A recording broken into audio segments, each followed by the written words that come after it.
Hello， 大家好，欢迎来到老游的频道。这期为大家带来的是又肉又难死的搅屎棍英雄乌拉诺斯。然后现在先请小帅出来分享我用的徽记以及技能的选择。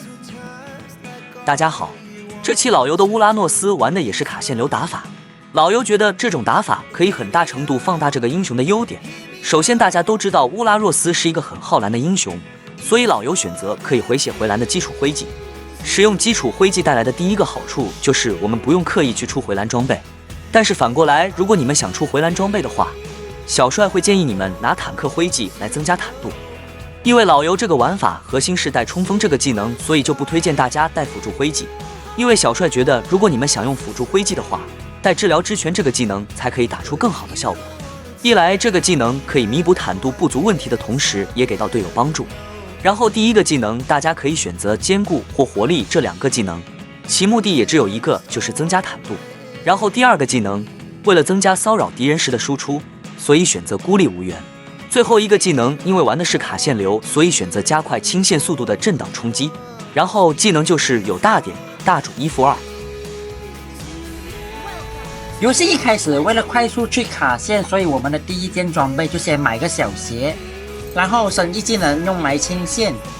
第一件装备如果对面多控制的英雄的话，我们就要出坚韧鞋来减少控制的时间，但如果对面没有控制英雄的话，我们就可以买神速鞋。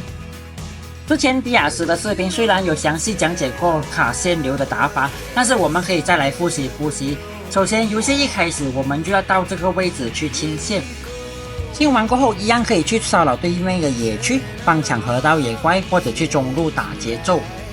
然后当经验路在上面的时候，就不建议大家去到里面这个位置卡线，因为上路两个防御塔之间的距离较短，所以老游觉得上面的地形玩卡线会比较的危险。然后大家看到这里就很明显，我一级去卡线的计划已经被迪亚斯这条老六给卡焦了。然后在这里大家要注意，乌拉诺斯这个英雄和迪亚斯对线的话，完全是打不过的。遇到这种情况，我们不要怕先升到2级，我们再出去干掉他们。老游迪亚斯正在吃美味螃蟹，这可以忍吗？这当然。兄弟们，砍死他！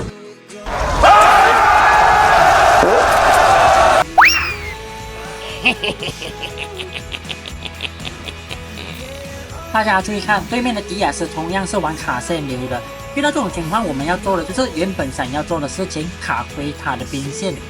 对面打不过，我们就跟他比谁更加厉害，参团和打节奏。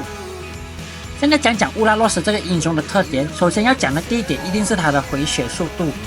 很常听到别人讲哪个英雄比较厉害吸血的话题，但是讲到自然回血的速度，乌拉诺斯就是这个游戏的 No.1。第二个特点就是他的高移速和位移，这就导致他打架不行，跑路第1名。因为八爪鱼贝恩在打甲虫，想卡线是不可能的，所以换 Plan B 去中路抓人。那老游还有 Plan C 吗？当然有，回神挂机。然后还有一点哦，大家注意这个神龟，我家打野悟空是没有去抢的，没有猎杀的我们就没有必要过去做印度系。刚刚那个印度阿三吗？我们可以先用1技能打输出和缓速敌人，然后2技能可以等他放位移之后再用。那么这里我们就在这局游戏里面成功的当了第一次的搅屎棍。最后一点就是乌拉诺斯也是一个可以用自身肌肉力量打出伤害的英雄，很高伤害我不敢讲啦，平均28%左右还是可以的。那现在就要讲到这个视频的重点了，我们到底要怎么玩好这个英雄？首先，现在乌拉诺斯的技能核心就是他的被动技能圣人护体，这个技能可以让乌拉诺斯每次受到攻击都会添加1层圣人，每层圣人都可以提高自然回血和增加1技能和普攻的伤害。圣人最高可以叠加到20层，我觉得只是用嘴巴讲是很难让大家感觉到差别的。那接下来就让小帅放片给大家观看。那我们先来看看没有被动满级的乌拉诺斯的平 A 和1技能可以打多少伤害。平 A 打出173点魔法伤害，1技能打出510点伤害。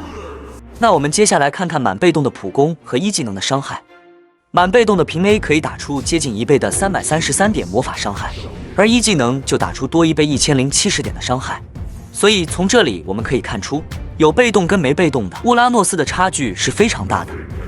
接下来我们再看它没装备满被动时回血的效果。这里可以看到是每 0.8 秒恢复224点的生命值。然后接下来我们再看看买完全部可以增加自然生命恢复的装备，再加上基础回击的恢复能力之后，这回血能力可以回多少血？装备一共是神速鞋、远古铁甲、圣人光甲和守卫者之盔。所以大家可以看到，原本的回血224点之外，还额外多一个46点的生命值的恢复效果，而这个小数字就是灰烬和装备所带来的。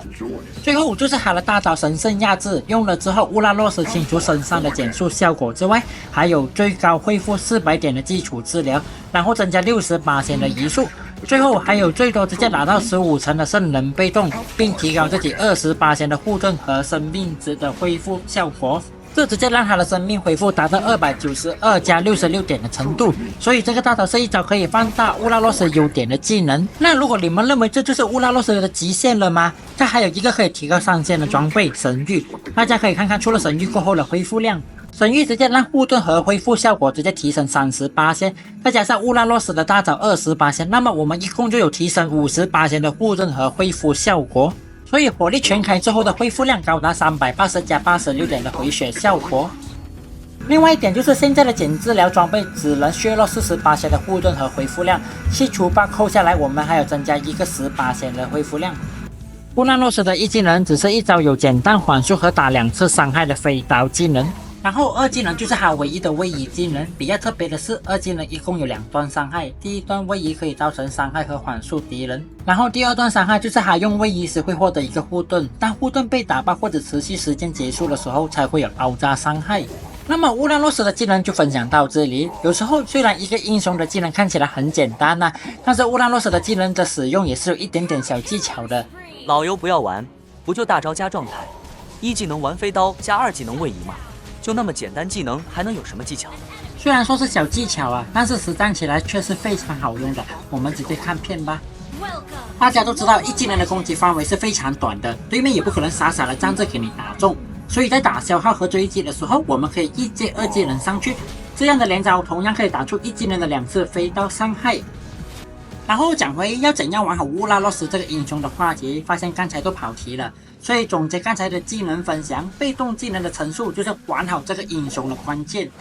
所以玩好乌拉诺斯是跟玩好大恐龙巴特兹是一样，需要维持被动的陈述。这个英雄在维持被动要比大恐龙来的容易一点。所以你们很常会看见老油像傻佬一样突然跑去给防御塔打一下，不知道的还以为老油是被虐倾向。再来就是让小帅来分享一下如何选择出装。小帅觉得在射手、法师和刺客的装备的选择上都比较大同小异，只有战士和坦克的出装比较需要随机应变，因为在面对不同的英雄，防御装的选择上都会不一样。前面已经有分享过鞋子的选择，所以我们直接跳到第2件出装。老油的这套玩法，第2件出装本应该出雷霆腰带，但是面对迪亚斯这种前期对乌拉诺斯有威胁的英雄时，我们直接改出远古铁甲。而我们买了小鞋之后，可以直接出远古铁甲的小剑无惧战甲。一般成功卡线，老油都会优先选择坚韧鞋，玩卡线要先注意保命。出了小剑无惧战甲之后，我们就升级鞋子为坚韧鞋。买完鞋子之后，我们就直接出远古铁甲。选择远古铁甲的原因是迪亚斯的技能输出太高，需要远古铁甲来削弱他的伤害。一般如果出雷霆腰带，老油都会放在第2件，如果放在第3件就很拖节奏了，所以这把直接放弃。然后相信大家也知道迪亚斯非常厉害所以我们第3件选择统御圣盾来减治疗。然后第4件出装，我们就可以出神域来增加治疗量的同时，也可以增加冷却属性，重点也可以抵消敌人减治疗装备所带来的削弱。我觉得可以。然后第5件出装，我们就以这局为例，如果贝恩和法蒂塔的魔法伤害高，我们就出女武神的庇佑；那如果是凯莉输出爆炸，我们就出刀锋护甲。而最后一件如果是大顺风，就选择守卫者之盔，不然就选择不朽和寒冬王冠这类保命装。大家看看这个迪亚斯的吸血多么的离谱，如果他没有 cosplay 战神的话，我应该就陷入苦战了。你们看，几个打他一个还被反杀一个。那如果对迪亚斯有兴趣的兄弟，就可以观看我前2期迪亚斯的视频。最重要还有一点就是，我们学这种坦边类型的英雄，可以让我们遇见队友玩软辅的时候来进行补位，这样的玩法可以让我们更容易的上分。因为在我们掉粉的时候，有很大一部分的原因就是出在队伍阵容的问题，没有前排英雄啦，没有坦克啦，没有控制啦，blah blah blah一大堆诸如此类的问题。所以当我们学会可以补位的英雄，那我们就可以更好的上分。还有因为乌拉诺斯回血快的特性，我们一定要跟对面打拉扯，而不是硬刚到底。至于怎么打拉扯，大家可以看我是怎么跟迪亚斯去打架的。就好比如有一技能就去打消耗，打 PA 就算震荡冲击也可以，而不是在那边站撸。然后注意我们跟迪亚斯打架也是有小细节的，就是我们要注意挡在他的前面，不让他的位移技能去到后面打我们的5条。就像这样挡在前面挡住他，一直嘎叫他的输出，我们就这样一直化身打不死的小强连着他。所以说乌纳洛斯怎么都不可能打死迪亚斯的，所以我们要记得去摇人。人群哦，何必单挑呢？那我们现在就来总结一下乌纳洛斯的一些玩法重点。游戏前期我们主要做的就是骚扰对面的发育节奏，因为这个英雄老实讲啊，在经验路对线，只要对面不犯傻，都是很难打死他们的。所以我们的第一点要做的就是避免坐牢，也不好硬赖线在经验路去推塔，因为我们并不是悟空和子龙那一类的推塔英雄。我们要做的就是多打架多参团，主要吸引对面的火力。吸引火力有2个好处：第一，拖慢对面刷野的速度；第二，暴露他们的视野，让队友可以安心的发育。玩这个打法我们可以失误可以死，但是要注意别送太多，如果一不小心变成了 ATM， 那就不是帮忙了，可能你的队友还会觉得你是收了对面的 copy 率。然后在到处做搅屎棍的时候，也要记得收掉自己在经验路的兵线，因为毕竟这个英雄是吃装备了，还有乌拉诺斯是一个前中期的英雄，不好拖到大后期。到了游戏中期，我们要做的就是帮忙抢龟、抢领主和参与重要的团战，要做到帮忙队友吃伤害的这个动作。游戏后期有出雷霆腰带的乌拉诺斯，也可以对他们的后排英雄造成一点点的威胁。逆风的话也可以带先牵制，顺风的话我们就抱团上高地。讲了那么多，有点词穷了，接下来我就交给我们的金牌解说小帅。我们听老尤分享好多关于乌拉诺斯的长处，那我们现在可以了解一下他的短处。首先，这个英雄是没有任何硬控手段，想杀人也没有爆发伤害，只能通过高移速去磨死对面。还有一点就是大招冷却时间长，但是如果我们选择高冷却的装备，坦度就会不足，而相反高坦度就会缺少冷却属性。而这个英雄小帅也不推荐出破碎流年这个减冷却的装备，一边开团一边减大招的冷却想法虽然很好，但是很难打出一直打不死一直有大招的局面，所以直接出肉装的性价比会更高。然后相比于其他坦克，这个英雄的坦度会稍微低一点，它是非常需要打拉扯来提高抗伤的上限，是一个技能简单却比较吃手法的一个英雄。小帅认为上手难度会高一点，不适合新手玩家，对于游戏意识的要求会比较高。毕竟我们要明白，会玩一个英雄技能和操作并不代表可以毕业了，而是要玩明白这个英雄的核心和成功的赢下游戏。每个英雄都有属于自己的节奏，而我们就是要捉住那个节奏去玩那个英雄。现在已经到达游戏的尾声，我们可以挨打，但是不可以白白挨打，所以我们玩坦克的也不可以乱去送血。游戏后期最忌讳的就是开团前没了状态，一旦回城也怕错失上高地的机会。现在要做的就是顶在前面，不让他们轻易靠近我方后排，就是像现在打一下退一下，骗掉他们的技能，就是现在需要做的。这样做也可以顺便保持住我们的被动，只需要等他们露出破绽即可。拉扯的时候也要注意走位，躲他们的技能。像现在全部队友都在的情况，千万不要跑去别的地方清线，还是干别的事。后期的每一波团战都是非常重要，真的遇到危险的时候，我们就开启冲锋，做一个会飞的大智佬。当我们血量低到危险的时候，就可以换队友分担一些伤害，然后我们就趁机恢复一点血量，再上去大战300个回合。千万要避免血量低还特地上去送死的情况，除非特别情况需要牺牲一个人来获得大优势。玩前排英雄也要懂得帮队友抗几下塔伤，然后再退出来。注意抗塔的时候不能太深入，要在那种随时可以跑出来的位置。这个技巧在任何需要越塔强杀的时候都可以用。被动快结束就要找水晶按摩一下。玩乌拉诺斯要懂进退，只要我们不死过一会，又是一条好汉。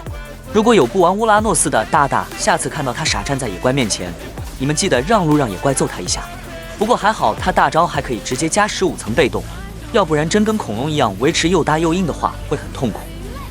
本期视频分享的都是老游玩乌拉诺斯的心得和个人见解，希望可以帮助大家玩明白这个英雄。制作视频不易，喜欢老游影片的可以点赞、订阅、留言和分享。